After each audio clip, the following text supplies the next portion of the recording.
আপনি হাবিল হন, কাবিল হতে চায় না। কারণ কাবিলের আমল নামায় নবী সাল্লাল্লাহু আলাইহি ওয়াসাল্লাম বলেছেন কিয়ামত পর্যন্ত যত মানুষ খুন হবে, হাদিসটা শুনেন, কিয়ামত পর্যন্ত যত মানুষ খুন হবে সমস্ত খুনের একটা পাপের অংশ কাবিলের আমল নামায় যুক্ত করা হবে।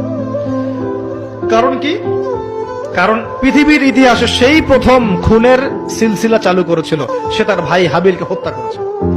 হাবিল কাবিলের এই সুন্নত এখন নাই, আছে? মুসলিমদের মধ্যে দেখবেন বহু কাবিল ঘুরে বেড়াচ্ছে, আছে না? হাবিলের সুখ ওর ভালো লাগছে না, হাবিলের উন্নতি অগ্রগতি ওর পছন্দ হচ্ছে না, হাবিলের কুরবানি আল্লাহর কাছে কবুল হচ্ছে, ও সহ্য করতে পারছে না, এই জন্য সে কাবিল হয়ে গেছে।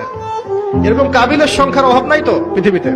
আর বারবার বলছি যে ভিতরের শত্রু চেনা খুব ডিফিকাল্ট, বাইরেগুলো চেনা যায়। আমরা দোয়া করি আল্লাহ রাব্বুল আলামিন ভিতর এবং বাহিরের সব ধরনের শত্রুতা থেকে ইসলামকে হেফাজত করুন, আমিন।